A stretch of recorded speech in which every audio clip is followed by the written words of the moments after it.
อ้บ่ได้เฮ็ดเซอร์ไพรส์ดอกสิให้แบบง่ายๆนี่แหละเอาเงินบ่เอาง่ายๆเลยมื้อนี้กันนี่ก็เซอร์ไพรส์แล้วเนาะ ให้เงินเนาะเอาให้เลือกใครโอ้น่าจักสิเลือกบ่ยาคันว่าคันเอาตัวนี้ได้ใบนึงนี่เอาตัวนี้เอาตัวลายเนาะคันว่านี่ให้เลือกทางนึงเอาตัวนี้อันนี้ได้ใบนึงตัวนี้ได้หลายใบเอาตัวนี้เอาตัวใดตัวนี้ คิดดีๆก่อนคือตัดสินใจไว้แท้เอาตัวนี้บ่แม่แค่นี้ได้เปลี่ยนใจบ่ได้ได้แ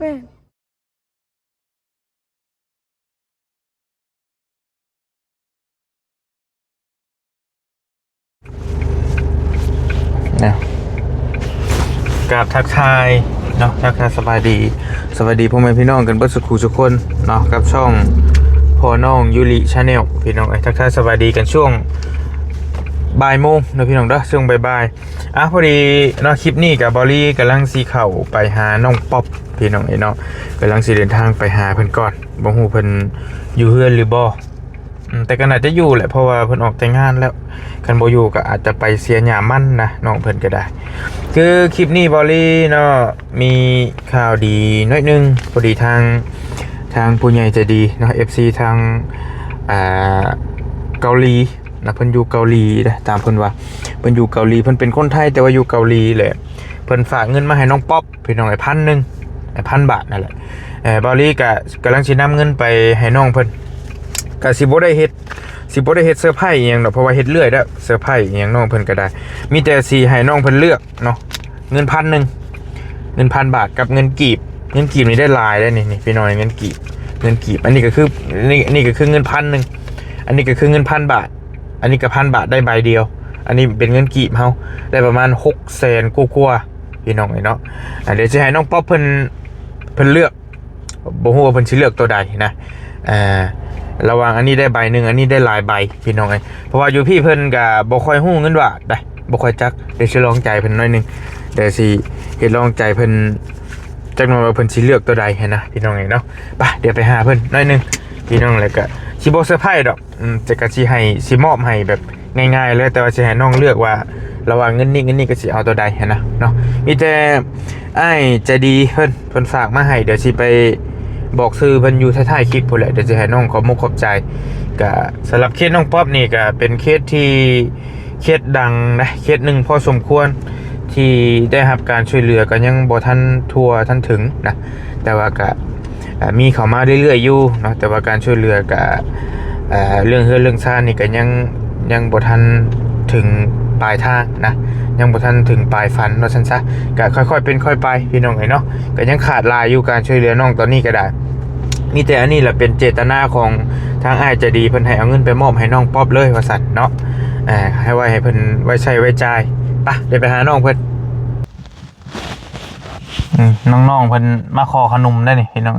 เพิ่นมาขอตลอดนะแต่ว่าบอลลี่ก็บ่ได้ถ่ายคลิปดอกเพิ่นเห็นมาแล้วเพิ่นก็อ้ายเฮาขอขนมแน่ก็ให้บอลลี่ก็ให้เรื่อยๆให้ตลอดนั่นแหละเพิ่นเคยได้กินบ่ฮู้อยู่บ่น้องป๊อปก็ได้ฮัลโหล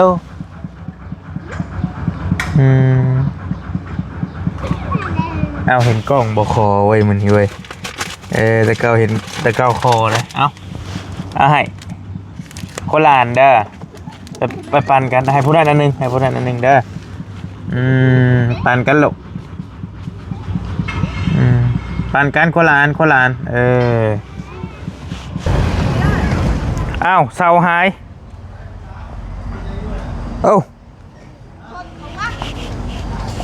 เหลือเสาเดียวเอ้ยผู้สาวไม่ได้นะผู้สาวนะไปเนี่ยเขาป้อนมันไม่หาโดยเฮ้ยเสาหายไปใส่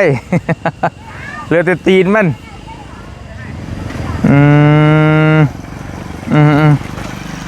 นี่น้องไอ้ป๊อปเสาหายไปใส่คนมันสิเกี่ยวยังกับไอ้โอ้ยเยอะโอ้ my god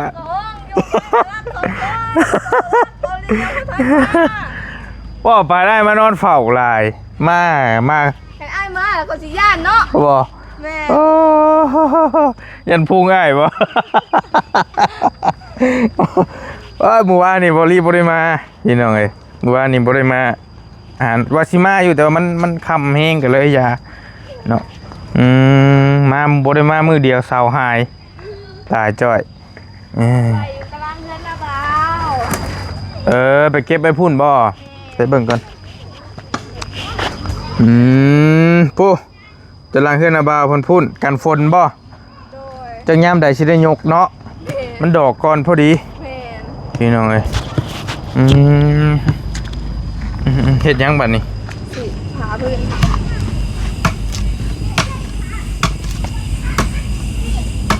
มันดุหลายใช่เด้อมันจังบ่มีไผหักไผมักนะผู้บ่าวจังบ่เอาแบบขี้ข้านน้ำเน เอาเป็นแบบ มายามใดแล้วมีแต่เฮ็ดเวียกเฮ็ดงานอยู่ จ้ามื้อหน้าสินอน มาแบบนอนเว้นขาคัดห่างแล้วก็เคลียร์โทรศัพท์สินะ โดย ตักจะว่าได้ผัวไปเป็นจักแบบนะ อยากได้แล้ว เดี๋ยว แต่บ่กะเบิ่งบ่อยากเอาแล้ว อันนี้มันดุโพดแล้วมันบ่ไหวอันนี้พันพื้นเห็ดหยังโอ้บ่เลยจะเลยเกยเปยเจย แล้ว ฮะ มันออกใช่หรอ โอ้ยานะเฮ้ยอันตรายนะ ย่านมันเนาะเขาจะมีขาเด้ โอ้ยไม่ตกใจ ใช้ไม้ก่อนขอไม้ก่อนดิ คือว่า นั่งไปถาม โอ้พูดเนาะเขาเมียงมาเลยทางนี้กันเนาะพี่น้อง เรียบร้อย ทะลุไปเลย โดย ปอบไปสิบัดคุณภาพล่ะสิเฮ็ดหยังกินพันพื้นเฮ็ดหยังหนึ่งเข่าบ่หรือไดนี่ สีต้มหน่อไม้ ได้แล้วไหมมาแต่ใส่ หน่อไม้มาไปหาเนาะ เจ้าไปหา ด้วย ไปหาเช้านี่บ่ ตอนเที่ยงนี่นะตอนเที่ยงบ่ายๆเนี่ย ไปหา กับน้อง โอ้นึกว่าเจ้าไป ไปผู้เดียวโมเมนต์ไปกับน้อง ไปน้ำกันบ่ โดยสิได้หาไวๆสิได้นอน แต่กับบ่ได้นอนคือเก่าเนาะสิได้นอนแล้วได้ก็สิต้มอีกต้มเสร็จแล้วกาแฟพอดีมื้อพอดีได้นอนพอดีได้กินข้าวอิ่ม หายากบ่หน่อไม้ กะยากอยู่กับเมื่อยเนาะแต่ว่าเฮาก็หามีอยู่ คือบ่หาไปขายแน่พอได้เงินมาตื่มกัน บ่หลายเห็นบ่ เอาหาไปโหบ้านดงโห อยู่ไส เอาไปขายบ้านดงแล้ว ก็มันบ่หลายเด้เฮาหา 2 บ่ ถุง หลา ก็ ย ขายได้จักถุง ได้อยู่ประมาณ2ทุ่งนี่นะ พอได้จะกินสิบ่ เฮาได้2ทุ่ง3ทุ่งน้ำมันลดอีกเด้ ย่างไป ฮะบ่ฮอดบ่ดงดอกคันสิขายก็ขายแถวบ้านเท่านี้แหละ บ้านสร้างกับบ้านเฮานี่ โยมันบ่นั่นก็หาตื่มกันนี่แหละบ่ได้สั่งกระสีจัก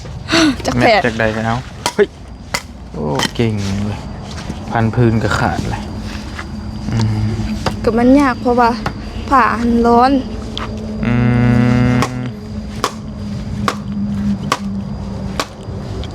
โอ้ธรรมดาแต่นี่ยังโตยังบ่ได้ผัวอยู่เนาะป๊อบเนาะ แม่ ตา ขนาดเงินอะไร กันละเสียดายโตเด้ โยแล้ว ดุมันพันพื้นก็แต่จักจะนี่น้องเอ้ยยังบ่ได้ลูกเลยผัวน้ำเขาอยู่ เนาะ สิเฮ็ดแนวใด โปรโมทเท่าแน่ โปรโมทให้แน่แล้วมื้อนั้นก็บอกอยู่ว่าชาวประกาศตามหาเนื้อคู่กับสมอยอยู่โปรโมทให้แน่เพิ่นว่าเฮ้ย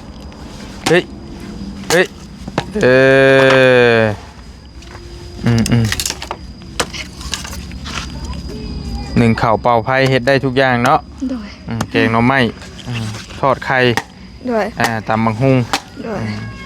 ซักเสื้อผ้าเลี้ยงลูกเลี้ยงเต้าก็คือสิได้อยู่น้องเพิ่นนี่ ได้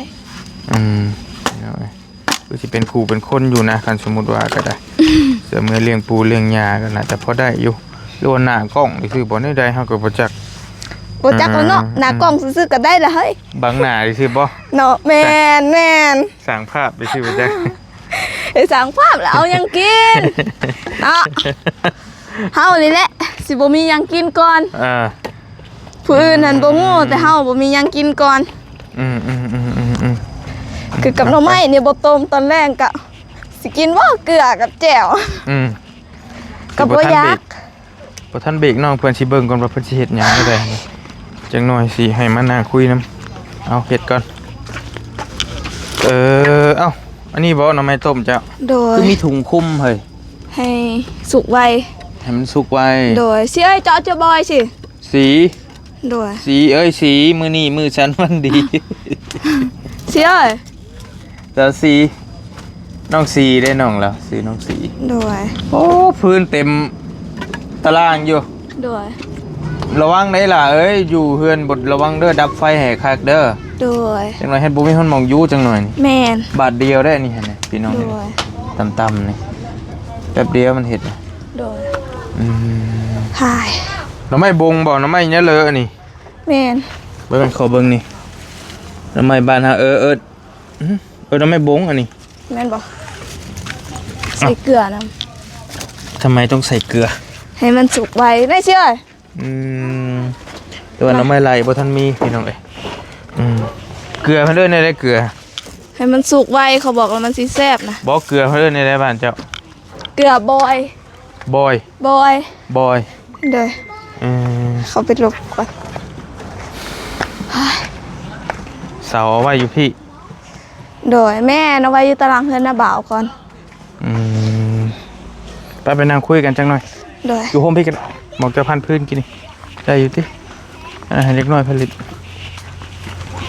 ได้ป่าวะได้ไอ้กันจะนั่งอยู่พี่กันได้ไอ้กับซีอยู่พี่จะนั่งเร็ว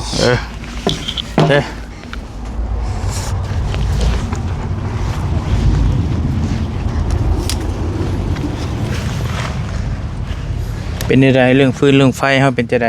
เพิ่นว่าจะไดเพิ่นบอกว่าถ่ายให้ฮอดมื้อวันอาทิตย์ก่อนเพราะว่าเพิ่นไปเวียกเพิ่นแล้วเด้ผู้ลงไฟหั่นโดยผู้ลงไฟหั่นบ่อยู่แม่นบ่โดยเพราะว่าน้องป๊อบส่งหาเมื่อวานนี่ว่าอ้ายเพิ่นสิมาลงไฟเด้อว่าซั่นโดยแล้วเพิ่นว่าเพิ่นบ่อยู่เอ้าโดย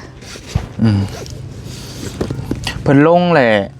เพิ่นเก็บเงินเลยบ่เพิ่นเก็บเงินครึ่งหนึ่งแล้วให้อีกครึ่งหนึ่งเมื่อเฮ็ดเอกสารเสร็จแล้วต้องให้เพิ่นครึ่งหนึ่งก่อนเข้าใจครึ่งหนึ่งก่อนโดยและพ่อบัดไฟเข้าแล้วจังใจแม่นโอเคกาแฟดีโดยก็มีแต่เบิ่งกันเด้อเพิ่นวันอาทิตย์บ่โดยก็ถ้าสมมุติว่าอ้ายได้กลับบ้านก่อนก็เดี๋ยวสิเอาเงินมาให้เจ้านะมาให้ครึ่งนึงเท่าไรก็6 ล้านหาบ่เจ้าว่าน้ำอ้าย6 ล้านหาเฮาก็ให้ครึ่งนึงก็ประมาณ3 ล้านปลายๆโดยโอเคไอ้เบิ่งก่อนถ้าว่าอ้ายอยู่ก็ไอ้สิเมื่อแล้วบ่ก็เว้าเพื่อไว้นะก็อีก2มื้อไอ้คือว่าไว้แท้โอ้ยก็เว้าเพื่อไว้ก็ยังบ่ทันว่าหั่นนะโดยโอเคพี่น้อยมีข่าวดีอยู่ติโดยมีอยู่คือว่าเ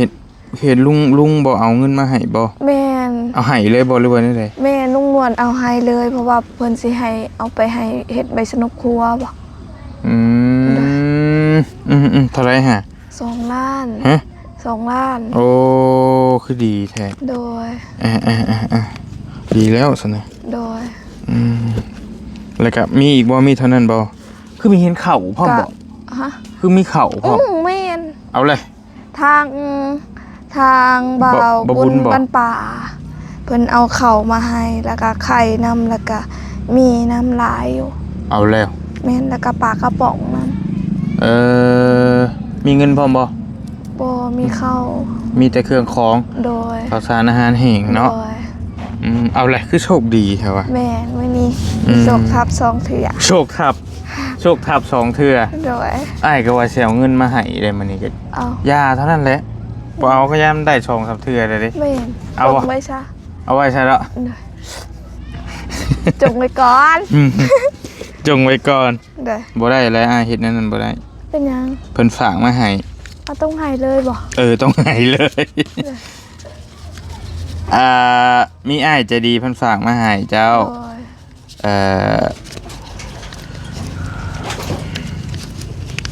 อ้ายบ่ได้เฮ็ดเซอร์ไพรส์ดอกสิให้แบบง่ายๆนี่แหละ เอาแม่นบ่ เอาง่ายๆเลยมื้อนี้ เฮ้ยกันนี้ก็สะพายแล้วเนาะ ให้เงินเนาะ เอาให้เลือก ใครโอ้น่าจักสิเหลือ บ่อย่าคันว่าคันเอาตัวนี้ได้ใบหนึงนี่เอาตัวนี้ เอาตัวลายเนาะ คันว่านี่ให้เลือกทางหนึง เอาตัวนี้ อันนี้ได้ใบหนึงตัวนี้ได้หลายใบ เอาตัวนี้ เอาตัวใด ตัวนี้ คิดดีๆก่อนคือตัดสินใจไว้แท้ เอ้า เอาตัวนี้บ่ แม่ แค่นี้ได้เปลี่ยนใจบ่ได้ได้ แม่ เอาแล้วแต่เอา เนาะตัวนี้หลายเด็ก นับเบิ่งอ่ะอันจะบ่เคยใช้เงินบาทบ่ บ่ฮู้จ เอาละ ำเด้อ คันเอาไปแล้วก็มีแต่สีเมียนเก็บไว้คือกับเงินอ้ายผู้หนึงบอกเพิ่นให้100มันบ่ข่อยกระจงไว้จนฮอดซุมื้อนี้เพราะว่าเก็บไว้เบิ่งนํเพราะว่าเฮายังบ่ทันได้แบบเดือดร้อนนี่ยังหลาย เอาไอ้ลองมึงอีกใบหนึงถ้าสมมุติว่าตัวนี้2ใบกับตัวนั้น บ่ เดี๋ยว เอา ยังเอาตัวนั้นคือเก่าอยู่ แม่น1 2 เพิ่นบ่เคยใช้เนาะอยู่พี่เนาะ 4 เอาแล้วแต่ไอ้เก็บแล้วได้เก็บแล้วได้เก็บแล้วแต่เปลี่ยนใจบ่ได้เลย2 3 4 5 6 ก็พอดี เท่าไร600,000เท่าไร 660,000 660,000 โดย โอเคเจ้าเอาไว้ใส่เด้อน้องเด้อ เอาแม่นบ่ โดย จงไว้เฮ็ดใส่ไฟซะ ฮะ แม่นบ่หรือว่าเขาเอาให้ใช้เนาะ อ้ายใหญ่ใจะดีเพิ่นให้ฝากมาให้เจ้าใช้เด้อเบิ่งอ้ายสิบอก เลย บ่รี ก็ บ คือดีแท้มื้อนี้นะ คือ แต่ว่าน้อง คือมีแต่โชคเนาะ แม่น คือมาพร้อมกันแท้ๆเนาะ โดย เอาเลยเป็นได้ก็ปบนี่ย่าซะเอาไว้มอบอื่นบ่ เอาวันนี้เลยสาร มันนี่ก็ได้ลายเลยดิ เห็นเงินเราเห็นเงินแล้วก็เอาใจไว้เนาะขนาดมื้อนี้หั่นเขาบอกว่าเป็นของพี่สั่งนางไม้บ่เขาแบบเขาจงไว้อยู่นี่เด้อยู่พัวโพนเด้แล้วเคยบอกว่าเป็นอีหยังก็ได้คอยสิแล่นเมื่อให้แม่ค่อยเนาะทางลุงหนวดเพิ่นมาเซอร์ไพรส์นะเพิ่นใส่ในกกไม้ลายนะตัวเฮาถางแล้วบัดนี้มันออกนะเฮากระถางไว้ให้เข้าใจอยู่บ่ จักเจ้าเว้าหยังพี่ช้างนางไม้จักเป็นหยังของเจ้า เอ้าก็แนวเพิ่นสอนเงินไว้อยู่บ่อนหญ้าเด้บ่อนค่อยเสียหญ้าแม่นแล้วเพิ่นก็สิถามว่าถ้ามีคนมา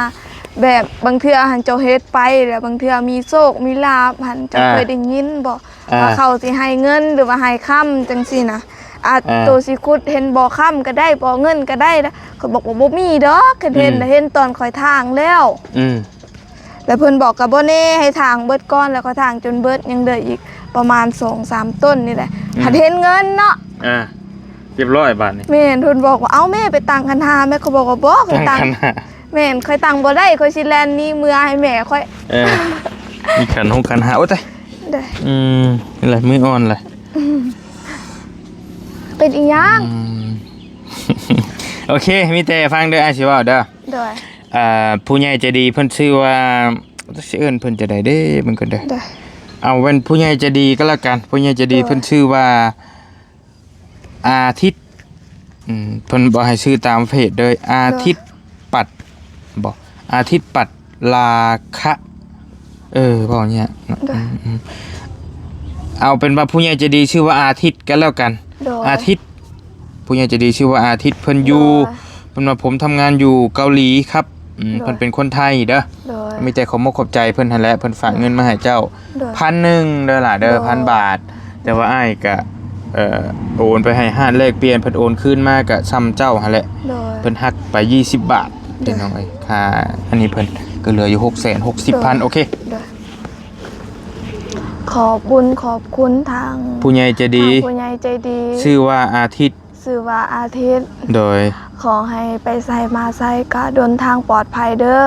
ขอให้ร่ำรวยจับยังเฮ็ดยังกะขอเป็นเงินเป็นทองขอให้สุขภาพแข็งแรงอายุควันยืน ขอให้การงานเจริญรุ่งเรืองเด้อก้าวหน้าต่อไปขอให้พระเจ้าอวยพร โดยสาธุเอาขอบใจหลาย โดย ๆเนาะสิเอาไปเฮ็ดหยังเงินเจ้า กะเห็นมืออื่นหาเอาไป2 คนแล้วก็สิจ่ายค่าน้ำมันน้ำกันค่าน้ำมันเรือก็สิเอาไว้ให้แม่จ่ายค่าไฟค่าน้ำ ไปใช้ ก็สิบางเทื่อก็สินาบาวสิพาไปเฮ็ดใบชนกขัวเลย โดย อยู่ไสหาอยู่ใกล้ๆนี่บ่ อยู่สิโปนพุ่นนะ โอ้อยู่ลุ่มผู้ โดย อยู่เมืองพุ่นแหละเนาะ แม่ อืมคันกว่าห้านแล้วเฮาสิจงไว้ให้แม่ซื้อบางเทื่อกับเกลือบันนัวนี่แหละก็ค่านอกค่าน้ำค่าไฟ อืม โดย โอเคเจ้าก็แบ่งไว้ใช้แล้วบ่มีเงินใช้ ก็ค่อยบ่มีก็ค่อยกระจงเอาไว้นำแม่คือเก่า ได้ก็ขอเอา โดย โอเคเอาแล้วแต่โอเค โดย แค่นั้นแหละตามเจตนาเพิ่นมาให้มามอบให้ก็เอา โดย คือว่าโอเคเรียบร้อยมอบให้แล้วเด้ออ้ายเด้อเนาะให้น้องละเพิ่นฝากมาเมื่อคืนนี่แหละ โดย ตอนประมาณ 8:00 นบ่บ่รีว่าสิเอาแล่นมาให้เพราะจังว่าเจ้ายามนั้นมันค่ำกันแล้วเป็นมื้อใหม่ซะนะ โดย เป็นมาถึกเป็นมื้อเดียวกันเลยพี่น้อง โด เอ้ย ย เบาบุญเบาลุงหนวดก็เอามาให้มื้อนี้นะ โดย คือจังหวะนัดกันแท้ๆเอาว่า กินข้าวแล้วบ่มื้อนี้ กินแล้ว กินกับหยัง กินข้าวกับหน่อไม้ กับหน่อไม้ โดย คือหากระต้ม กะหน่อไม้ตั้งแต่เช้านี่เด้แต่เช้าก็ส่วนแต่เช้าเนาะ มีแรงกับหน่อไม้อีกนี่มีแรงนี่ โดย เอาเลยพี่น้องมานแต่หน่อไม้ โดย ไผคืองามแท้เฮ้ยนี่ผู้นี้น้อยนี่ ลูกไผเฮ้อ ลูกเหือนผู้เฮ็ดเหือนไม้นี่ นี่บ่ แม่น บ่แล้วเนาะเรากันเนาะ แม่น คือเห็นเจ้าย่างมาแต่ผู้มาแต่ใช้อันนั้นน่ะ ไป เจ้าย่างมาตอนลุงเฮิมมาถ่ายคลิปกินนี่ อ๋อ มาจะไปหาใคร ไปนั้นเด้เฮาไปล้างหน่อไม้ไปล้างหน่อไม้ ไปล่างอยู่ลุ่มผู้ โดยน้ำเด้ โอ้น้ำอยู่พุ่น โดย เพื่อนไผหั่นล่ะ ก็นำเหือนผู้นั้นแหละแต่เป็นหญ้าเขาเจ้าค่ะ ย่าเขาเจ้า แม่นเป็นหญ้าเพิ่นนำหญ้าเพิ่น ย่าเจ้าบ่แม่นย่าเจ้าแน่เนาะ หญ้าเขา ย่าเขา แม่นหญ้าหนองพันเดปู่อ้อยบอกว่าคืองามแหละ อีหลานี้อีหลากินนี่หั่นนะ แม่น โอเค เด้อ เอากันนั่นแล้วเด้อ โดย แต่ว่าการช่วยเหลือแนวอื่นก็ยังบ่ทันมีเนาะ โดย ทางเจ้าก็ได้ก็ โดย ฟังไปนี่แล้วล่ะบ่ โดย เป็นหยังดอก โดย แต่ว่ามันก็สำนี้เฮาก็โอเคแล้ว โดย แต่ว่าก็สิลำบากแน่นี่แหละพี่น้องเฮือนซ่านน้องอยู่นี่ก็ปัจจุบันนี่ก็เสี่ยงต่อการเปียกฝนก็บ่เสี่ยงละเปียกอีหลีแหละเอ้าถ้าฝนตกแฮงก็ โด ได้ ย มันก็แต่ว่ายังหน่อยเฮาก็อยู่มาหลายปีแล้วเด้เนาะ โดย อดไปอีกก็สิเป็นหยัง โดย ก็โอเคแล้วนี่ก็ได้ฟังเบิ่งมีแต่เงินนำบอลี่ก็คือบอลี่เว้าหั่นแหละ โดย สิเอาไว้ใช้ไฟ โดย เพราะว่ามันพอดีเลยเด้ โดย แต่สิเฮ็ดแนวอื่นสิซื้อแนวอื่นมันก็ได้เป็นบางชิ้นบางส่วน โดย ใส่ไฟเลยเอายังว่าพอดีจบเบ็ดเสร็จเลยนะ โดย พี่น้องแต่วันอาทิตย์เนาะเอาอีกเทื่อนึงเนาะ โดย วันหยังเด้มื้อนี้ วันศุกร์ วันศุกร์เสาร์อาทิตย์อีก2มื้อ โดย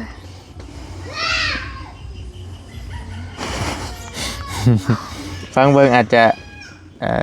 โอเคพังๆมันก่อน โดย แต่ก็ยังบอกบ่ได้ว่าสิได้มื้อใดนะ โดย พี่น้องบ่ได้ไปเสียหยังมันบ่ฮะ ไป แล้วก็มาไปแต่ตอนเช้าหั่นนะตอน 11 โมงก็มาเฮือน ตัวนี้บ่ส่วนตัวนี้บ่ แม่น อืม เพราะว่าส่วนตัวนี้เราค่อยไปผู้เดียวทางแม่ค่อยละสิไปส่วนอยู่บ้านวังเอ๋ย โอ้แยกกัน แม่น สิแล้วบ่ตัวนี้ ตัวนี้หันแล้วแต่ว่าแบบมันห้าก็ขึ้นใหม่อีกบักเขียว ไปลกอีกออกอีก อ้าวแม่น ฝนตกเด้พี่น้อยเนาะมันจะขึ้นตลอด เขียวแห้งกว่ามันต้นเขาอีก โดย โอเคนั่นแหละแล้วไปป้าก่อนเด้อเสร็จเด้อ โดยขอบใจเด้อขอให้อายุดีมีแหงขอให้ร่ำรวยจับยังเฮ็ดยังก็ขอเป็นเงินเป็นทองเด้อขอให้สมความปรารถนาขอให้พระเจ้าอวยพรเด้อ เด้อ โดย โอเคขอบใจในไลน์ โดยขอบใจเด้อ ขอบใจ โดย พอในเซนนึง ได้เดี๋ยว ไปซื้อลาบกันโอ้หายอีหลีเว้ย เนาะ บ่ ให้น้องก็หลายแล้ว บ่ว่าโยกซื้อ อะไรวะ บ่ เอาอะไรเอาไว้ให้แม่เบิด พี่น้องเอาไว้ให้แม่ โดย ก็บ่ได้มีแนวจำเป็นที่เจ้าก็ได้ ก็คันมีแนวจำเป็นอะไรเขาก็ไปขอ ตอนนี้บ่มีแล้วเนาะ โดย โทรศัพท์อีหยังก็พอมีแล้ว แม่นมีแต่แม่ขอเงินซื้อบัตรแน่มีแต่ซ้ำนี่แหละ โดย โอเคโอเคแล้วนะอยู่ดีมีแฮงเด้อ โดย ไปป้าก่อน โดย เจ้ามา เด้อ ขอไม้นี่ เด้อ เดี๋ยวสิมายามไม้ถ้าบ่แรงถ้าบ่ได้ไปใส่สิมาหาไม้โอเคไปพี่น้องบอลลี่ขอตัวเนาะจบคลิปปิดคลิปไปเพียงสำนี้ก่อนบัดนี้ก็เอาเงินมามอบให้นางป๊อปเพิ่นเรียบร้อยแล้ว เป็นเงิน 1,000 บาทของอ้ายทิศเนาะอ้ายอาทิตย์ว่าซั่นซะก็ต้องขอขอบคุณขอบใจหลายๆเนาะทั้งอ้ายเพิ่นที่เมตตาเอิ้นไผเนาะที่เมตตาช่วยเหลือทั้งน้องป๊อปทางบอลลี่เองก็มามอบให้น้องเพิ่นเรียบร้อยแล้วเด้อให้เพิ่นไว้ใช้ไว้ซอยก็เงิน 1,000 บาทประมาณ 600,000 ไปปลายเรทตอนนี้ก็ที่อยู่ราวๆ 680,000ได้พี่น้องได้เป็นเงินกีบเงิน 1,000 บาทนะได้เป็นเงินลาวเฮาได้อยู่ 680,000ราวๆนี้แต่ว่าเงิน 1,000 นี่บอลลี่ต้องโอนผ่านนะขออภัยโอนผ่านหาดแลกเปลี่ยน 1,000 เพิ่นหักไป20บาทเนาะมันก็เหลืออยู่ 600,000ตีไป 660,000 เพิ่นโอนมาให้บอลลี่ก็เลยเอามาให้น้องเพิ่นเรียบร้อยแล้วให้อ้ายอยู่ดีมีแฮงอ้ายอาทิตย์ให้โชคให้มันให้ร่ำให้รวยปรารถนาสิ่งใดก็ให้ได้สิ่งนั้นสมความมุ่งมั่นปรารถนาเด้อเนาะสาธุไปอยู่ดีมีแฮงเจอกันใหม่คลิปหน้าฝากเคสน้องป๊อปในแนวใดก็จังว่ากันบ๊ายบายพี่น้องเด้อ